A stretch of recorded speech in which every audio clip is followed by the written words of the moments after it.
కళ్యాణ్ దిలీప్ శంకర నేను హైదరాబాద్ లో చిన్న సీసీటీవీ బిజినెస్ చేసుకుంటూ ఉంటాను. పవన్ కళ్యాణ్ గారి కొన్ని లక్షల మంది అభిమానులాగా నేను కూడా ఆయనకు ఒక అభిమాని.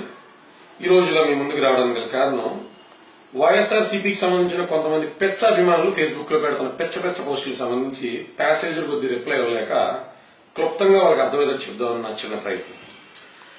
తెలుసు మీ అందరికీ ఈరోజు పవన్ కళ్యాణ్ గారు గుంటూరు పర్యటన జరిగిందని, అందులో పవన్ కళ్యాణ్ గారు చాలా సుస్పష్టంగా కొన్ని విషయాల్ని ప్రస్తావించడం జరిగిందని, దానికి సంబంధించి సగం అర్థమైనటువంటి సాక్షి టీవీ ఫాలోవర్స్ కి, స్టీవ్ జాబ్స్ తో పెచ్చెక్కపై పోల్స్తున్నటువంటి జగన్మోహన్ రెడ్డి గారి అభిమానులకి పెట్టినటువంటి పోస్టులు ఎలా ఉన్నాయంటే, పవన్ కళ్యాణ్ కి తెలియలేదా చంద్రబాబు నాయుడు ఇట్లాంటి దుర్మార్గుడని, ఎలక్షన్లను సపోర్ట్ చేసేటప్పుడు తెలియదా ఈ అమూల్ బేబీకి రైతులు బాధపడతారని, సగం నాలెడ్జ్ ఉంది కాబట్టి సగంలోని యూ టర్నింగ్ తీసుకుంటున్నాడా, చంద్రబాబు నాయుడు బీజేపీ కలిసి ఇచ్చిన డబ్బులు ఖర్చు అయిపోయాయి కాబట్టి మళ్లీ డబ్బుల కోసం డిమాండ్ చేస్తున్నాడు. నాకు తెలియగలుగుతున్న సోదరులారా, పవన్ కళ్యాణ్ గురించి మీరు మాట్లాడడానికి ముందు ఒక్క క్షణం, అంటే ఒకే ఒక్క క్షణం మీ నాయకుడు ఏంటి, ఆయన నానేంటి, ఈ రాష్ట్రంలో చేసినటువంటి మోసం ఏంటి, ఈ రాష్ట్రంలో చేసినటువంటి స్కాములు ఏంటి, స్కీములు ఏంటి, వాళ్ళ ద్వారా నాశనం అయిపోయినటువంటి రైతులు ఎంతమంది, లీడర్లు ఎంతమంది, కలెక్టర్లు ఎంతమంది అని ఒక్కసారి ప్రశ్నించుకుంటే సిగ్గు శరం ఉంటే ఇంకొకసారి 2 పోస్టులు పెట్టాం.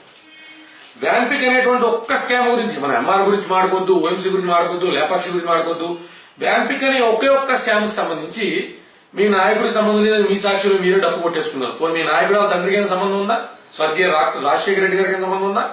22,000 ఎకరాలు ఒక సీఎం తెలియకుండా ఆ శాఖ మంత్రి మాత్రమే పాస్ చేశాడు జీవో. 22,000 ఎకరాల గుంటూరు చుట్టుపక్కల రైతుల దగ్గర నుంచి, ఏ రైతుల కోసం అయితే కంటు తుడిపి యాత్రని మీ నాయకుడు బయలుదేరాడో ఆ రైతుల దగ్గర నుంచే ఎకరా ₹1,00,000 చెప్పును లాక్కుని ఒకే ఒక్కడికి అంటగట్టారు. ఎందుకు? ఆ పర్టికులర్ నిమ్మగడ్డ ప్రసాద్ మీ యొక్క నాయకుడు యొక్క సాక్ష్యం అవనివ్వండి, లేకపోతే ఇతర సంస్థలు అవనివ్వండి, పెట్టుబడి పెట్టాడని క్విట్ ప్రోకో కింద ఎక్స్చేంజ్ ఆఫ్ ఫండ్స్ అనేటువంటి జరిగినాయని సిబిఐ దర్యాప్తులో చాలా క్లియర్ గా చెప్పింది. ఎనీవేస్ కోర్టులో ఉన్నటువంటి సబ్జెక్ట్ గురించి మనం మాట్లాడుకోకూడదు కాబట్టి మిగతా విషయాల గురించి మాట్లాడుకుంటే, పవన్ కళ్యాణ్ యూ టర్నింగ్ తీసుకోవాలా, అతను ఫేజ్ వైజ్ డెవలప్మెంట్ గురించి మాత్రమే ప్రస్తావించాడు.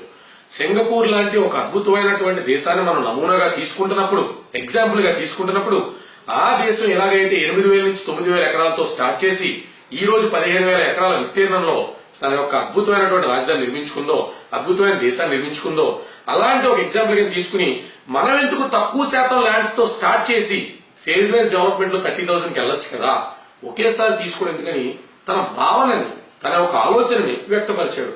దాంట్లో టీడీపీకి ఎగ్నెస్ట్ వెళ్ళింది ఏమున్నాయా? అసలు ఏం మాట్లాడుతున్నారు, ఏం పోస్టులు పెడుతున్నారు అర్థమవుతుందా? అంటే ఒక ఆలోచనని ఒక పార్టీకి సపోర్ట్ చేస్తే అని చేసుకోవాలా, ఎక్స్ప్రెస్ చేస్తే చంద్రబాబు నాయుడు దానికి సంబంధించి సమాధానం చెప్పుకున్నారు, వాళ్ళు కూర్చుని మాట్లాడుకుంటారు. ఇతను రైతుల పక్షాన సమస్య వచ్చినప్పుడు ఏ రకంగా అయితే వచ్చి మాట్లాడుతా అన్నాడో, ఈ రోజు అదే సమస్యకి సంబంధించి తను ఒక ఎగ్జాంపుల్ కోట్ చేశాడు. 90% మంది ఇష్టపూర్వకంగా ఇస్తున్నప్పటికీ 10% మంది బలవంతంగా లాక్కున్నారని తెలిసింది, నా పరిగణలోకి వచ్చింది, నేను దానికి వ్యతిరేకిని అందరు ఎక్స్ప్రెస్ చేశాడు. దానికి యూ టర్నింగ్ ఆ టర్నింగ్ అని నిలబెట్టకల్లా ముందు మీ నాయకుడిని కంటి తుడిపి యాత్రలో వ్యాంపిక్ ద్వారా నష్టపోయినటువంటి రైతుల దగ్గరికి వెళ్ళి చూడమనండి. ఆ తర్వాత ఒక మంచి కార్యం కోసం పవన్ కళ్యాణ్ లేకపోతే చంద్రబాబు నాయుడు కష్టపడుతున్న దానికి సంబంధించి క్రిటిసైజ్ చేయొచ్చు. అంటే క్రిటిసైజ్ చేస్తే మాటకి వాల్యూ పోతుంది భయ్యా. ఎందుకంటే కన్స్ట్రక్టివ్ క్రిటిసిజం అందరూ కూడా యాక్సెప్ట్ చేస్తారు. కన్స్ట్రక్టివ్ క్రిటిసిజం అంటే బహుశా మీకు తెలియకపోవచ్చు, అయిన దానికి కాందానికి మీ ఓడు జోకర్లని, బఫూన్లని, లేదా మీరేమో పచ్చ సోదరులని, మేమేమో పవన్ కళ్యాణ్ ఏదో అని పెద్ద సోదరులని కమెంట్లు కాదు.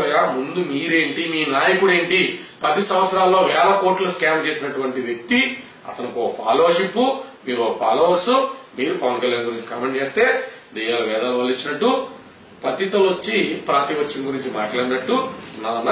అందుకు దయచేసి ఎప్పుడు పవన్ కళ్యాణ్ గురించి కామెంట్ చేయొద్దు. ఆయన ఏం చెప్పాడనేటువంటి వీడియోని అతి త్వరలో, అంటే రేపో మాకు నేను పోస్ట్ చేస్తా ఫేస్బుక్ లో, క్లియర్ గా చూడండి. అతను టీడీపీ నుంచి విడిపోతారని, మీ జగన్మోహన్ రెడ్డి దగ్గరకు షేక్ హ్యాండ్ ఇస్తారని ఎక్కడా ప్రస్తావించలా. ప్రజల సంక్షేమార్థమే, ప్రజల తరపున, ప్రజల కొరకే మాట్లాడాడు.